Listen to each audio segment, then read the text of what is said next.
අපේ රටේ අපි හැමෝම වගේ අපේ කාර්ය බහුලකමත් එක්ක අපේ ශරීර ගොඩක් වෙලාවට නිග්ලෙක්ට් කරගන්නවා. කෂිකාව ගැන කියනවා නම් ඒකට අත්‍යවශ්‍ය දෙයක් තමයි මේ මසල් ටෝන් එක, මේ මසල්ස් වල ශක්තිය පවත්වා ගැනීම. ඉතින් මේ වෙනුවෙන් අනිවාර්යයෙන්ම පොඩි වෙලාවක් වැය කරන එක ඉතාමත්ම ලොකු උදව්වක් වෙනවා. Hello everyone and welcome to the Docs podcast. අද අපි කතා කරන්න යන්නේ about a very special topic. අද අපි කතා කරන්නේ කොන්දේ අමාරුව ගැන. මොකද අපි හැමෝටම තියෙන ප්‍රශ්නයක්, වයසක් නැතුව තියෙන ප්‍රශ්නයක් තමයි back pain or කොන්දේ අමාරුව. So to speak about this with me today is Dr. Suran De Almeida, who's a consultant orthopedic surgeon with over 10 years of experience. Firstly, Dr. Suran, thank you so much for being on the show. Thank you Suneth. Very happy to be here. අද මට කතා කරන්න ඕනේ adultsලා වගේම අපේ ළමයි ගැන. අපේ ළමයි ඉස්කෝලේ යද්දි ඒගොල්ලන් කරේ බෑග් ගෙල්ලන් යනවා. මේ බෑග් වල බර දැක්කහම වැඩි ඕනේ නැහැ. මගේම ගෙදර තියෙන ප්‍රශ්නයක් තමයි මගේ දෝ උස්සන් යන බෑග් එකේ බර මට උස්සන්න බැරි තරමට ඒ බෑග් එක බරයි. ඉතින් ඔය බෑග්ස් වලත් ඔය වගේ දාගෙන යන පොත්වල බර හින්දාත් අපේ ළමයින්ට long term short term effects එන්න පුළුවන්ද? ඒවට මොනවද අපිට කරන්න පුළුවන්? ඔය වගේ සෑහෙන දේවල් අද අපි ඩිස්කස් කරන්න යනවා. කොන්දේ අමාරුව ගැන කතා කරන්න කලින් අපි ડોක්ටර් සුරංගෙන් අහමු මේ කොන්ද ගැන අපිට පොඩ්ඩක් කියලා දෙන්න කියලා. If you could explain how the back works or our spine works. Yeah, definitely. My pleasure. මම ඉතින් ආරාධනාව පිළිගෙන ඔයගොල්ලන්ට උදව්වක් වෙන්න කියලා හිතාගෙන මේක ගෙනාවා. මේක එතකොට අපේ කෂේරුකාව. එහෙම නැත්නම් our spine එකේ ව්‍යුහය. හරි? එතකොට ඔයගොල්ලන්ට පේනවා මේක හැදිලා තියෙන්නේ අස්ථි පේලියකින්. එකක් උඩ එකක් තියෙන it's basically a stack of bones, right Sunith? So this is what we need to understand. This is what gives us our erect posture. අපිට කෙලින් ඇවිදින්න හිට ගන්න සහ ඒ විතරක් නෙමේ නැවෙන්න බර ඔසවන්න ඒ ඔක්කොටම මේ අඩිතාලම දෙන්නේ මේ කෂේරුකාවෙන් කොඳුයට පේලියෙන්. ඒතර මේක තාම ලස්සන ඒ වගේම සංකීර්ණ දෙයක්. quite a complex thing. දැන් ඔයගොල්ලන්ට පේනවා මේ එක අස්තියක් අතර පිටිපස්සෙන් බැලුවම තියෙනවා එක අස්තියක් අතර මේ හන්දි හින්දා තමයි අපිට මේක චලනය කරන්න පුළුවන් වෙන්නේ. ඒ කියන්නේ ඉස්සරහට නැවෙන්න, පැත්තට නැවෙන්න පුළුවන් වෙන්නේ මේ හන්දි වලින් තමයි. එතකොට මේ හන්දි වලට අපි කියනවා ඉංග්‍රීසියෙන් facet joints කියලා. කාලයක් යනකොට අර ධනිස් හන්දි වගේම මේ හන්දි වලත් ඉතින් පොඩි ප්‍රශ්න පැන නැගිනවා. අපි දන්නවා ධනිස් හන්දි කාලයක් යනකොට සමහර අයගේ ධනිස් ගෙවීම් සිද්ධ වෙනවා. ඒ වගේම තමයි මේ facet joints වලත් ගෙවීම් සිද්ධ වෙනවා. ඒතර facet joints විතරක් නෙමෙයි. එතකොට මේ මෙතන තියෙනවා මේ කෂේරුකා දෙකක් අතර ඩිස්ක් එකක්, ඉන්ටර්වර්ටිබ්‍රල් ඩිස්ක් එකක්. ඒක අන්තර් කෂේරුක මඩල කියලා කියන්නේ සිංහලෙන්. ඒකෙන් එතකොට සමහර වෙලාවට ඒකේ ප්‍රශ්න ඇති වෙනවා. සමහර වෙලාවට ඒක පිටිපස්සට නිරායමක් සිද්ධ වෙනවා. ගොඩක් වෙලාවට වයස 20 30 වගේ කාලෙදී අනවශ්‍ය විදියට බරක් ඉසවනකොට සමහර වෙලාවට මේ දේ සිද්ධ වෙනවා. ඉතින් ඔහොම නොයෙකුත් හේතු තියෙනවා සුනෙත්. හරි? මට කියන්න අවශ්‍ය වුණේ මේක ලස්සන වුණාම ඒ ලස්සන වගේම ටිකක් සංකීර්ණ ව්‍යුහයක්. අපි ඒක තේරුම් ගත්තම මේ ඉස්සරහට අපේ මේ මාතෘකාව වෙන්නේ මේ back ache එන්න තුඩු දෙන හේතු අපිට වටහා ගන්න, ඒවට මොකද්ද කරන්න කියන එක අපිට තේරුම්ගෙන වැඩ කරගන්න ලේසි වෙනවා. හරි, that's very interesting. අපි මේ කොන්ද කෙලින් තියන් ඉන්නේ කියලා කිව්වට ඇත්තටම බලද්දි කොන්දේ වක්‍රතාවයක් තියෙනවා. කෙලින්මත් නැහැ. Indeed. Which is something I want to get into because most Sri Lankans I've noticed අපි කවුරුත් අර කෙලින් හිට ගන්න නැහැ, කෙලින් වාඩි වෙන්නේ නැහැ. අපි ජාතියක් හැටියට කුදු ජාතියක්. මම දැකලා තියෙන දෙයක් නේ. We'll get into more of this actually. So Dr. Suran, අපි කතා කරොත් adults ලගේ කොන්ද කැක්කුමට කොමනස්ම දැන් ඔබතුමා ප්‍රැක්ටිස් එකේ දකින හේතු මොනවද? Oh, very important question. බොහොම සුලභම කාරණයක් තමයි වෛද්‍යවරයෙක් හම්බෙන්න යන හේතුවක් තමයි කොන්දේ අමාරුව. ගොඩාක් වෙලාවට වැඩි හිටියයිද, ඒ කියන්නේ වයස 30න් වැඩි අයට සමහරට එන්නේ lower back ache, මේ කෂේරුකාවේ පහළ ප්‍රදේශයෙන් පැන නගින අමාරුවක් හින්දා තමයි ගොඩක් වෙලාවට වෛද්‍යවරයෙක් හම්බ වෙන්නේ. එතකොට හේතු ගත්තම බහුතරයක්ම හේතු vast majority of the reasons are mechanical. ඒ කියන්නේ යාන්ත්‍රික හේතු. එතකොට මේ යාන්ත්‍රික හේතු කියලා කිව්වේ මේ කෂේරුකා දෙකක් අතර තියෙන මේ හන්දි වලින් පැන නගින කැක්කුමක් වෙන්න පුළුවන්. එහෙම නැත්නම් මේ කෂේරුකා අතර මේ පිටිපස්සෙන් තමයි අපේ ස්නායු පාදවලට මේ ස්නායු සැපීම යන්නේ. අපේ ස්පයිනල් කෝඩ් එක කියන එක, සුෂුම්නාව කියන එක යන්නේ මේ කෂේරුකාවෙන් ආරක්ෂා වෙලා මේ පුංචි කුහරයක. ඒතකොට ඒකේ තියෙන ස්නායු තෙරපීමකට ලක් වෙන්න පුළුවන් නොයෙකුත් හේතු හින්දා ගොඩාක්ම සුලභම වෙන්නේ මේ ඩිස්ක් එකක් එහෙම නැත්නම් අන්තර්කශේරුක මේ තියෙන මේ ස්පොන්ජ් එක වගේ තියෙන එක මේකින් නිරායමකින්ද ස්නායුවක් තෙරපීමක් සිද්ධ වෙන්න පුළුවන්. එතකොට ඒව තමයි අපි දකින සුලභතම කාරණා මේ බැකේක් වලට තුරු දෙන්න. ඒත් කිව්වා වගේ බහුතරයක්ම එන්නේ මේ මෙකැනිකල් කෝසස්. සමහරවිට මේ අස්ථි අතර මම මේ පෙන්වන්න ඇඟිල්ලෙන් මේ අස්ථි අතර මේවා ඇතුලේ අපේ ශරීරය ඇතුලේ බාඳවගෙන තියාගන්නවා ස්ට්‍රෝං ලිගමන්ට්ස් වලින්. කියන්නේ කැන්වස් පටි වගේ ශරීරය ඇතුලේ තියෙනවා මේවා එකට ලං කරලා තියාගන්න පටි වගේ දේවල්. ඉතින් ඒවා සමහර වෙලාවට වැරදි විදිහට නැවුනොත් ඉරෙන්න පුළුවන්. ඒතකොට ඒ වයින් පැන නගින්න පුළුවන් මේ වටේට තියෙනවා පේශි. ඒවා සමහර වෙලාවට ඇදීමකට ලක් වෙලා කැක්කුම ඉන්න පුළුවන්. ඒ වගේම අර කිව්වා වගේ මේ හන්දි වලින් මේ අතර තියෙන ෆැසට් ජොයින්ට්ස් වලින් පැන නගින්න පුළුවන්. නැත්නම් ස්නායු තෙරපීම් වලින් පැන නගින්න පුළුවන්. එතකොට මේ හැම එකටම ගොඩක් වෙලාවට මේ මෙකැනිකල් කෝසස් වලට තුඩු දෙන්නේ ගොඩක් වෙලාවට මේ අපි වැරදි විදිහට අර සුනෙත් කිව්වා වගේ කොන්ද කෙලින් තියාගෙන නැතිකොට වෙන ප්‍රශ්න. ඒතර කොන්ද කෙලින් තියා ගැනීම ඉතාමත්ම වැදගත්. ඒක අපි සමහරවිට ගණන් ගන්න අපි දකිනවා ගොඩක් අය මේ කොන්ද කුදු වෙලා එහෙම ඇවිදිනවා අපි දැකලා තියෙනවා. ඉතින් ඒගොල්ලන්ට අනිවාර්යයෙන්ම ප්‍රශ්න පැනනගෙන chance එක ගොඩක් වැඩි. එතකොට අපි ඉන්න ඉරියව්ව, අපි වැඩ කරන ඉරියව්ව, ඒත් වගේම තමයි නිදා ගන්න ඉරියව්ව. ඒ හැම දෙයක්ම ඍජුව බලපානවා මේ කශේරුකාවෙන් එන කැක්කුම් පාලනය කර ගැනීමට සහ ඒවා ඒමටත් තුඩු දෙනවා වැරදි විදියට ඒවා කළොත්. ඒ කියන්නේ හරියට නිදාගත්තේ නැත්නම් සමහර අය අපි දන්නවා සමහර කට්ටිය මුණින් අතර නිදා ගන්නවා. මුණින් අතර නිදාගත්තම ඒක ගොඩක් ලොකු ප්‍රශ්නයක් මේ උඩ බෙල්ලේ ප්‍රදේශයේ තියෙන හන්දි වලට. මේක මුණින් අතර නිදා ගන්නකොට ඔබ දන්නවා මූණ එතකොට සෑහෙන පැත්තකට හැරෙනවා. එතකොට මේ තියෙන හන්දි වලට සෑහෙන ලොකු ප්‍රශ්නයක් වෙනවා. ඉතින් බෙල්ලේ අමාරුව නිසකෙම් වගේ හැදෙනවා එහෙම කරනකොට කාලයක් තිස්සේ. පොඩි කාලේ ඇති වුණත් මං හිතන්නේ අවුරුදු 40ක් 50ක් වෙනකොට මේ ප්‍රශ්න පැන නැගෙනවා.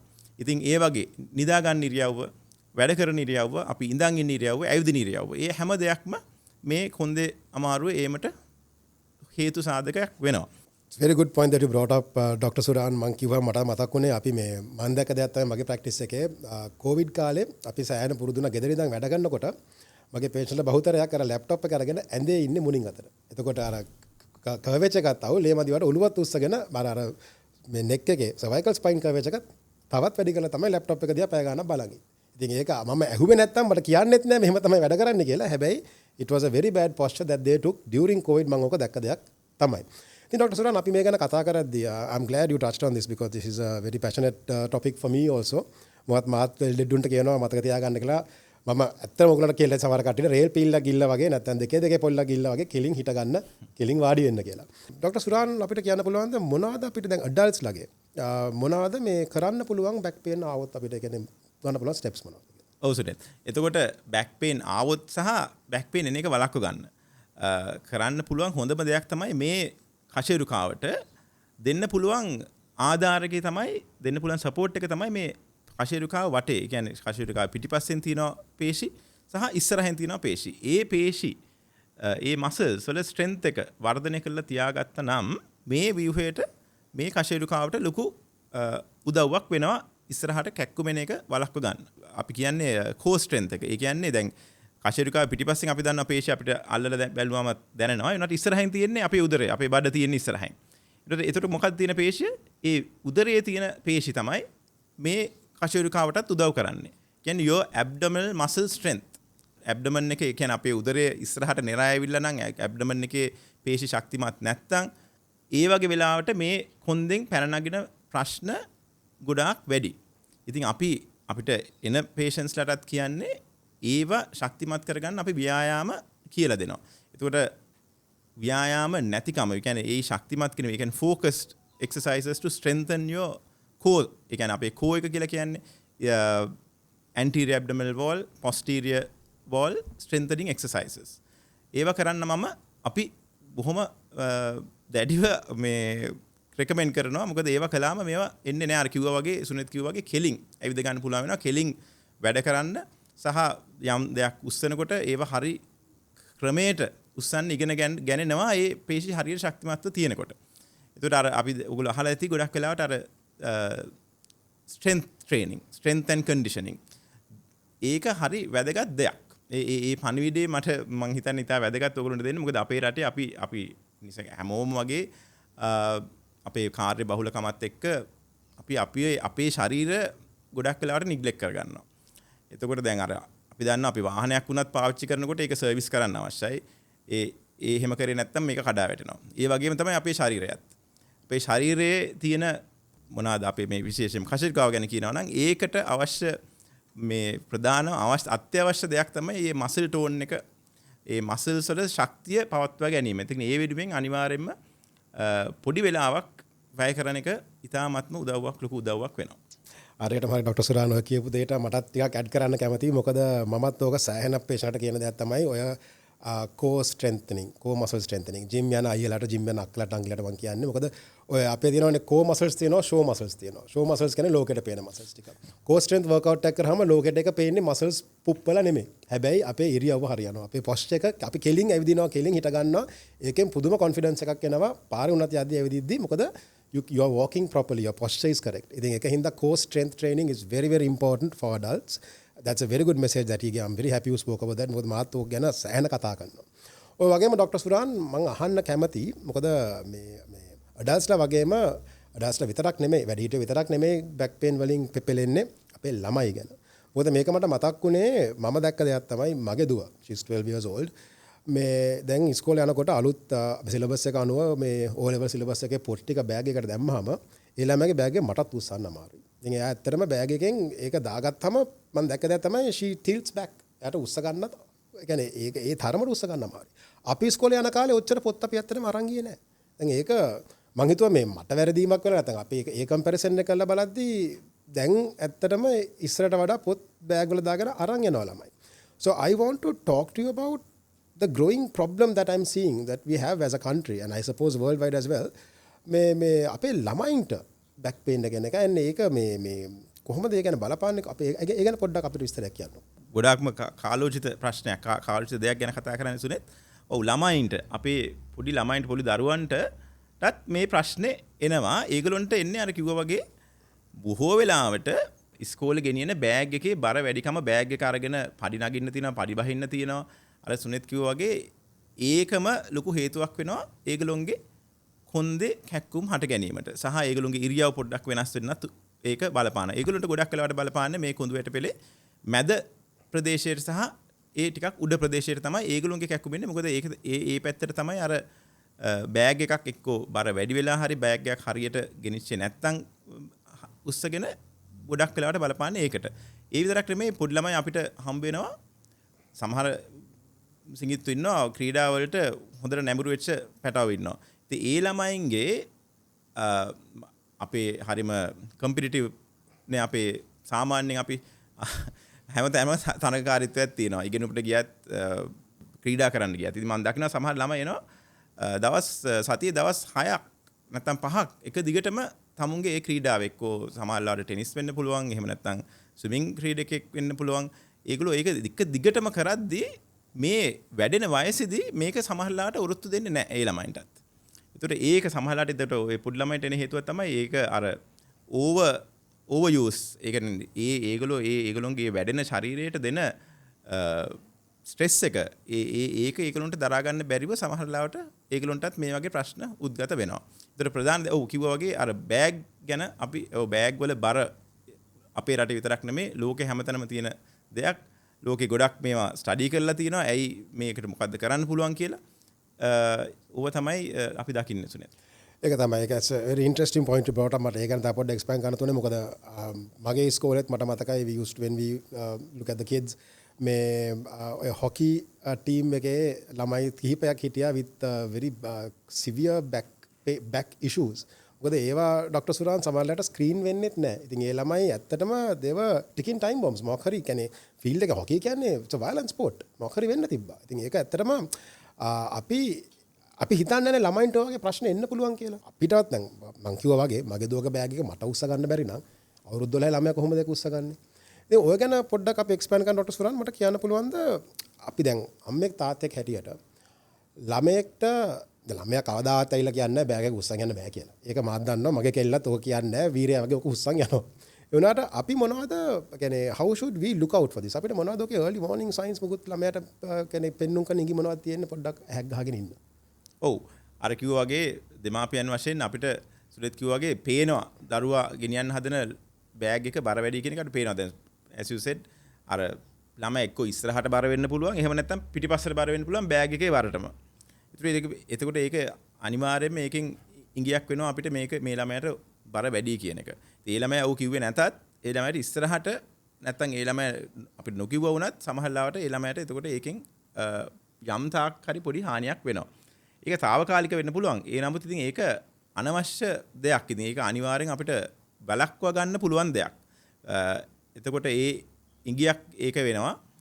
ඒත් එක්කම අර මං ඉස්සෙල්ලා කිව්වා වගේ අර ක්‍රීඩා කරන්න යනකොට අර කිව්වා වගේ සමහර ළමයින්ට මුළු ටීම් එකටම ප්‍රශ්න තියෙනවා. මම දන්න ළමයි ඉන්නවා සමහර ළමයි ඉන්නවා. ඒ ළමයි ඇවිල්ලා කියනවා මට විතරක් නෙමේ නොක්න අනික් ළමයි මගේ යාළුවන්ටත් මේ ප්‍රශ්නේ තියෙනවා කියලා. ඉතින් අර ස්ක්‍රීන් කරන්න ඕනද කියන. ඔව් ස්ක්‍රීන් කරන එකත් හොඳයි. ඇත්තටම සුනේත් මන් දකින්නේ ස්ක්‍රීන් එකටත් වඩා මේ ළමයින්ටත් අර bit of overuse. They keep doing the same thing without proper attention into strengthening their muscles, core muscles. දැන් මන් දන්නවා අපේ ස්පෝර්ට්ස් කරද්දී ඒ අංශය ගැන ඒ කියන්නේ වෙනම ફોකස් කරලා ඒ මසල් ස්ට්‍රෙන්ත් එක බිල්ඩ් කරන එක ගැන ටිකක් ફોකස් කරනවා අඩුයි. අපි දන්නවා හැමෝම අපි වෝම් අප් එක ගැන කතා කරනවා. වෝම් අප් එක අනිවාර්යෙන් විය යුතු දෙයක්. වෝම් අප් කියන්නේ අපේ ශරීරයේ ක්‍රීඩාවට ලෑස්ති කරගන්නවා ඒ මොහොතේදී. ඒ විතරක්ම නෙමේ පේශි වෙනම ફોකස් කරලා පොඩි ළමයින්ගෙත් ශක්තිමත් කරගන්න වෙනවා. ඒගොල්ලෝ ඒ වගේ ක්‍රීඩාවල යෙදෙනවා නම් ඒක ඉතාමත්ම වැදගත් දෙයක් වෙනවා. ස්ක්‍රීනින් හා සමානව වැදගත්. ඒගොල්ලන්ටත් අර ස්ට්‍රෙන්ත් ට්‍රේනින් කියන එක දැන් වෙනකොට ඉන්ට්‍රොඩියුස් කරන්න ඕනේ කාලයක්. මේක දැන් අපි දැන් අර තරඟකාරීත්වයත් එක්ක නැත්තම් අපේ ළමයින්ගේ අපි දකින දෙයක් තමයි එන්නම ප්‍රශ්න වැඩි. ඒගොල්ලන්ට ප්‍රශ්න උද්ගත වෙනවා. ඊට පස්සේ ඒවා විසඳ ගන්නත් අමාරුයි. ටීම්ස් වලට සෙල්ලම් කරන්න බැරි වෙනවා. ඒතර ටීම් එකේ සෙල්ලම් නොකරත් බෑ. ඉතින් ඒ වගේ ප්‍රශ්න වලට ඒ ළමයි සහ පේරන්ට්ස් දෙගොල්ලම මුණ පානවා. හරියටම හරි. Doctor Suran thank you so much for bringing that up. මොකද ළමයි හැටියට දැන් අපි දැන් මම දැකලා තියෙන දෙයක් තමයි ලංකාවේ අපේ සාමාන්‍ය knee jerk reaction එකක් තියෙන්නේ. මොකක් හරි ප්‍රශ්නයක් වුණාට පස්සේ තමයි ඒකට පිළියම හොයාගන්නේ. ඉතින් මේ ළඟදි කරේ ඔය මේ ටුවරිස්ට් ලෙවල් ටුක් ටුක්ස් වල යනවා කියලා ඒක බෑන් කරලා ඒ වගේ අර මේ ලංකාවේ කරන්න සාමාන්‍ය සොලියුෂන් එකක් දෙන්න කලින් මොකක් හරි කියන්නේ ප්‍රශ්නයක් වුණාට පස්සේ තමයි සොලියුෂන් එක හොයන්නේ. ඔය වගේම දෙයක් වුණා ඩොක්ටර් සුරාන්ට මතකද දන්නේ නැහැ few years ago අපි මේ ස්පෝර්ට්ස් ස්ක්‍රීනින් උත් ඉස්කෝලේ වලට පටන් ගත්තේ මොකද ළමයි කිහිපයක් මේ මැරතන්ස් වලට වගේ ගිහිල්ලා ජීවිත හානියක් වෙලා ඒකෙන් පස්සේ ඊට කලින් අපිට එහෙම ප්‍රෝග්‍රෑම් එකක් තිබ්බේ නැහැ නේ. ඉතින් ඔය ස්ක්‍රීනින් හරහාන අපි හොයාගත්තේ කොච්චර ළමයින්ට ඒ කියන්නේ ෆිට්නස් එකක් නැතුව ස්පෝර්ට්ස් වලට දාලා තියෙනවද කියලා. ඇත්තම කියන්නේ අපේ ඉස්කෝලේත් එහෙම දෙයක් හොයාගත්තේ ඔය ප්‍රශ්නෙන් පස්සේ අපි ස්ක්‍රීන් කරන්න පටන් ගත්තාම. ඉතින් ඒ වගේ ළමයින්ටත් that's a very good message that you gave. ළමයින්ටත් adultsට වගේම මේ ස්පෙෂලි ස්පෝර්ට්ස් වල ඉන්වෝල්ව් නම් දැන් ස්පෝර්ට්ස් වෙන්නත් ඕනේ නැහැ නොවෙන්නත් ඕනේ නැහැ.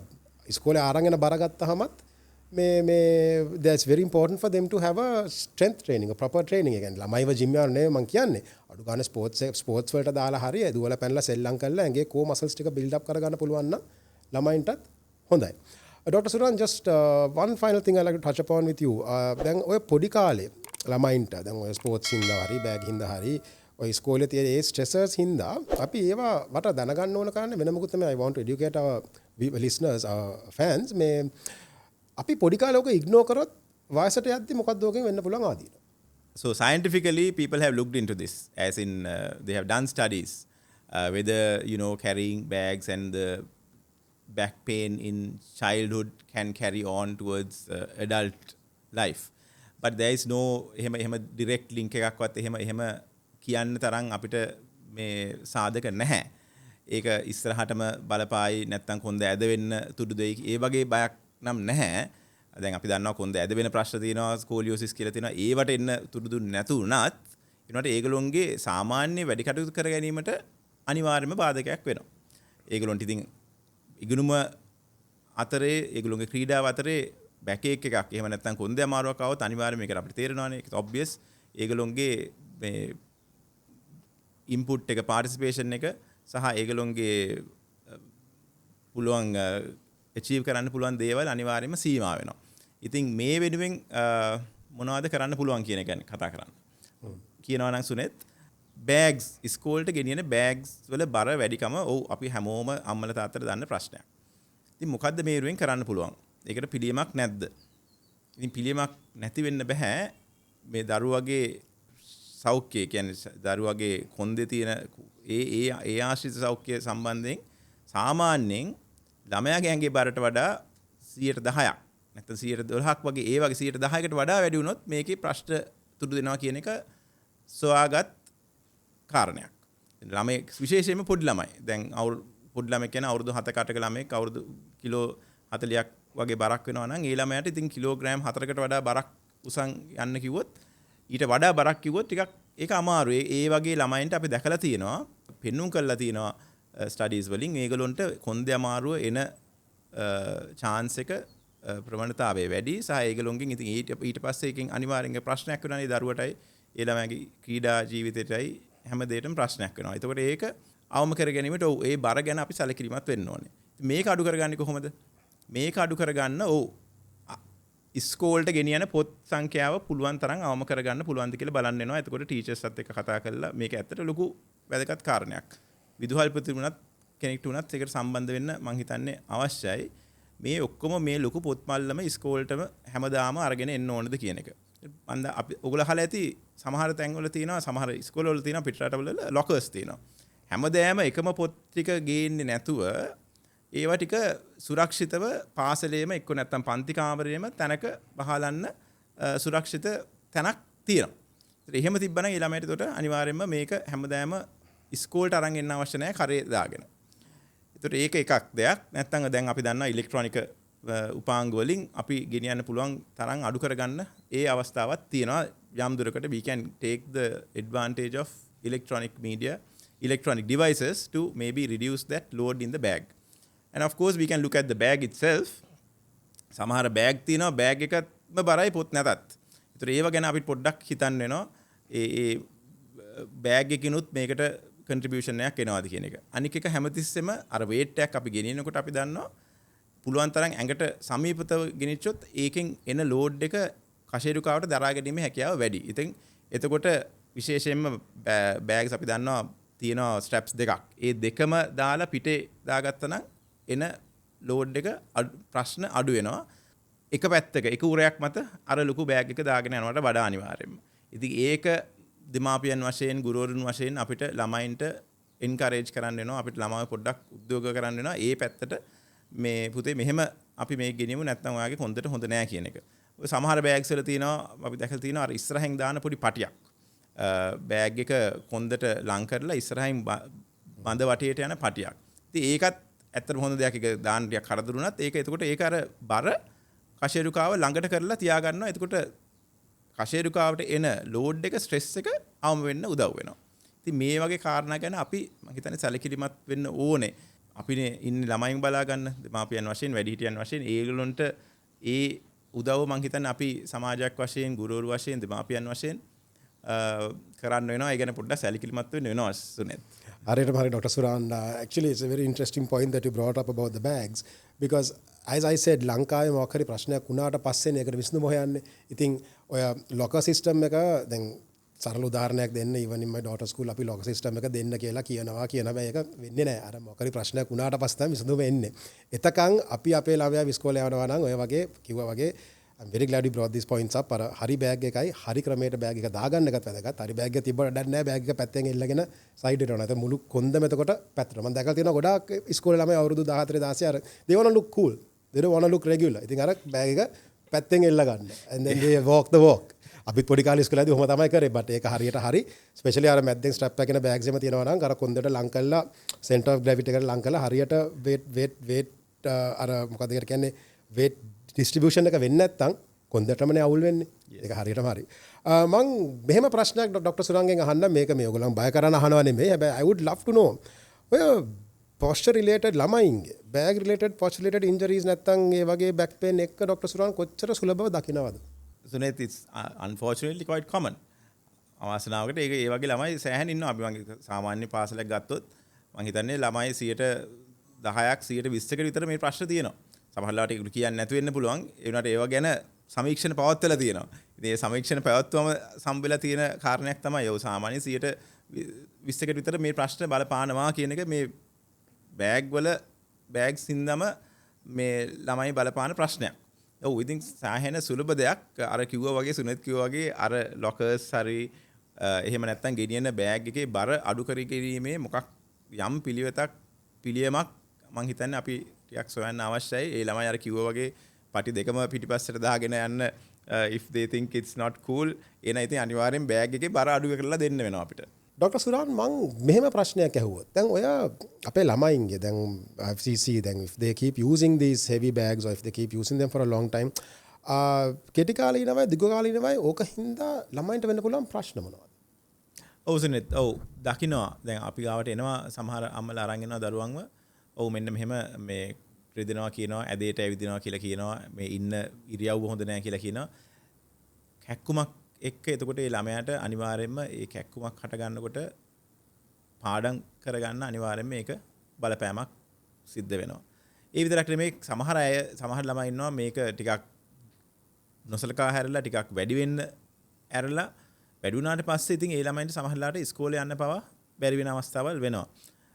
බෑ අමාරුයි කොන්ද රිදෙනවා යන්න බෑ කියන තත්ත්වයකටපත් වෙන අවස්ථාවලුත් තියෙනවා වාසනාවකට. ඉතින් ඔව් ළමයින්ට සමහර ඉස්කෝලේ දවස් මිස් වෙන්න පුළුවන්. ඉස්කෝලේ ගමනට බාධා වෙන්න පුළුවන් සහ අර කැක්කුම හින්දා අනිවාර්යයෙන්ම ඒගොල්ලන්ට සාමාන්‍ය අර සෞඛ්‍ය සම්පන්නව ක්‍රීඩාවල නියැලෙන්න තමන්ගේ එදිනා ඉගෙන කටයුතු කරගන්නවත් අනිවාර්යයෙන්ම බලපෑමක් වෙනවා. බෑග් වගේම තමයි ඩොක්ටර් සුරාන් අපි කියන්නේ මමත් කියන දේ කෙලින් ඉඳ ගන්න කෙලින් වාඩි වෙන්න කියලා අපි දකිනවා ක්ලාස් වලත් නේද? ඒ වගේ very important. ඔව් ඉතාමත්ම වැදගත් කාරණයක් අපි දකිනවා අපේ දරුවන්ගේ දැන් මේ දවස්වල තියෙන තරංකාරීත්වයත් එක්ක තියෙන පන්ති බාහිර පන්ති මම හිතන්නේ පැය 3-4ටත් වැඩිය යන අවස්ථාවල් තියෙනවා. ඒකෙන් අපි අහන දෙයක් තමයි මේ ළමයි පැය 4ක් පැය 5ක් එක දිගටම ඒ බංකුවල ඉඳගෙන ඉන්න වෙන අවස්ථාවල්. ඉතින් මේක ඇත්තටම මෙහෙම ඉඳන් සිටීම පවාම ඒකම හේතුවක් වෙනවා සමහර ලාවට කොන්දේ අමාරුව හට ගැනීමට. කොන්දේ අමාරුවක් තියෙන ළමයිට අනිවාර්යයෙන්ම එහෙම දිග කාලයක් එක දිගටම එක ඉරියව්වෙන් ඉඳගෙන ඉඳීමත් කරන්න අමාරු දෙයක් කළ නොයුතු දෙයක්. එතකොට ඒකිනුත් අපිට ගැලවෙන්න පුළුවන් යම් දුරකට අර කලින් කිව්වා වගේ යම් පේශි වර්ධනයක් strengthening conditioning of muscles එහෙම කරනවා නම් ළමයි හැමෝම එතකොට ඒකිනුත් අනිවාර්යෙන් උදව්වක් වෙනවා මේ ළමයින්ටත් ඉගෙනුම් කටයුතු කර ගැනීමට ඔය බාහිර පන්ති වල ගිහිල්ලා ඉගෙනුම් කටයුතු කර ගැනීමට ඒක දැන් ඒක ඒ වගේ තත්ත්වයකට පත් වෙලා තියෙන්නේ ඒ වෙනුවනුත් අපිට මම හිතන්නේ අපේ ළමයින්ගේ ශක්තිමත් කරගන්න වෙනවා ඒ කොඳු ඇටපෙළ ආශ්‍රිත පේශි. ඩොක්ටර් සුරෙන් දැන් ඕක අපි දැන් ප්‍රශ්න පිළියම හොයද්දී අපිට දැන් ප්‍රැක්ටිකලි බලන් ඉන්න බෑ ළමයින්ගේ ප්‍රශ්න තිබුණාම අපිට අම්මා තාත්තලාට අපිට බලන් ඉන්න බෑ මොකක් හරි බාහිර වෙන කට්ටිය ඕකට ප්‍රශ්න පිළියමක් දෙයි කියලා බලාපොරොත්තුෙන් බලන් ඉන්න බෑ. මටත් ඔය ප්‍රශ්න වුණා. මමත් මගේ දුවට බෑග් එක ගන්න ගිහිල්ලා අන්තිමට I had to buy her because of a lack of an option I had to buy her a trekking backpack. හැබැයි මම ඒක ගනිද්දී මටත් කල්පනා වුණේ ඩොක්ටර් සුරාන් අපි ළමයින්ට ඔය වගේ බර උස්සන් යන්න දැනට ඉතින් ඒගොල්ලන්ට පොත් කොහමද මේ අරන් යන්න වෙනවනේ. අපි මේ වගේ වෙලාවකදී බෑග් එකක් සිලෙක්ට් කරනකොට මොන වගේ දේවල් තියෙන්න ඕනේ බෑග් එකේ? ඔය දැන් ওই ප්‍රශ්නේ ළමයි සෑහෙන ප්‍රමාණයකට බලපාන හින්දා මම දන්නවා මේ ඉන්ඩස්ට්‍රි එකෙන් ඔය බෑග්ස් වලින්ුත් ඒ පැත්තිනුත් මේකට යම් උදව් වෙලා තියෙනවා. ඒතර එකක් තමයි අනිවාර්යයෙන්ම බෑග් එකේ පටි දෙකක් තියෙන්න ඕනේ. මේ පටි දෙක පැඩින් තිබ්බනම් අනිවාර්යෙන් හොඳයි. පැඩ් සහ ඒ පටි දෙකම පාවිච්චි කරන විදිහට කරේ ඒ බෑග් එක ඒ පුතා හරි දුව දාගන්න වෙනවා. ඒතර බෑග් එකේ හොඳ පටි දෙකක් තිබීම සහ ඒ පටි අර කෙලින් නැතුව අර ඉනෝවේෂන් එකක් තමයි අර S shaped straps. ඒකෙනුත් යම් උදව්වක් වෙනවා අර ප්‍රෙෂර් එක ගන්න උරයිස් දෙකට. ඒතර සහ ඒත් එක්කම සමහර බෑග්ස් ඒ ඉනෝවේෂන් එකක් තියෙනවා අර ලම්බ සපෝට් එකක් එක්ක තියෙන බෑග්ස්. ඒවයි ඔව් පොඩි උදව්වල් අනිවාර්යයෙන්ම සිද්ධ වෙනවා. ඒත් මම කියන්න ඕනේ ප්‍රධාන දේ තමයි මේ හැම එකටම වඩා මේ බෑග් එකට දාන බර තමයි ප්‍රධාන වෙන්නේ මේ දරුවට. අපි ඒක ගැන තමයි ප්‍රධාන වශයෙන් අවධානය යොමු කරන්න ඕනේ. Thank you Dr. Suran. We discussed a number of very important things today. ඇත්තටම වෙන මොකුත් නෙවෙයි මට ඕන කරේ මේ අපේ ළමයින්ගේ කොන්දේටයි තියෙන ඩැමේජ් එක ගැනයි තියෙන ප්‍රශ්න ගැන පොඩ්ඩක් කතා කරන්න. And I think we covered a lot of interesting points there. I am very glad you spoke about how our spine is formed. ඔක්කොටම ඉස්සෙල්ලා කොන්දේ මොකද්ද වෙන්නේ කියලා මොනවද තියෙන්නේ මොකද්ද වෙන්නේ කියලා අපිට මේ කිව්වා කියලා දුන්නා. ඒකත් එක්කම වැඩිහිටියන්ගෙත් බෑක් පේන් වල තියෙන ප්‍රශ්නයි ඒ වගේම ළමයින්ගේ බැක් පේන් වලට තියෙන තුඩු දෙන ප්‍රශ්න කොහොමද එන්න පුළුවන් අපි හරියට මේ ඉස්කෝලේ යද්දි හරියට බෑග් එකක් දාගන්න හැටි හරි බෑග් එකක් හරියට කොහොමද අපි මේ ගන්න ඕනේ සිලෙක්ට් කරගන්න ඕනේ ගත්තත් බෑග් එක හරියට දාගන්න කොහොමද කියලා අපි කතා වුණා and ඕගලන්ටත් මේ ගැන අහන්න ප්‍රශ්න ඇති ඔය ගැන ඔය මොකද්ද කරන්න ඕනේ ළමයින්ට වගේ ප්‍රශ්න තියෙනවා නම් අපි මොකද්ද කරන්න ඕනේ ගන්න ඕනේ පිළියම ඒ වගේ ප්‍රශ්න තියෙනවා නම් ડોක්ටර්ගෙන් අහන්න ප්‍රශ්න තියෙනවා නම් ප්ලීස් අපේ මේක ලින්ක් එකේ පල්ලෙහා මේ ප්‍රශ්න ඔක්කොම දාන්න. We'd love to have you back again once to answer all these questions and speak more about this as well, Dr. Suran. But for the moment, thank you so much for being on the show. Thank you so much. Thank you, sir. Thank you, Sunil.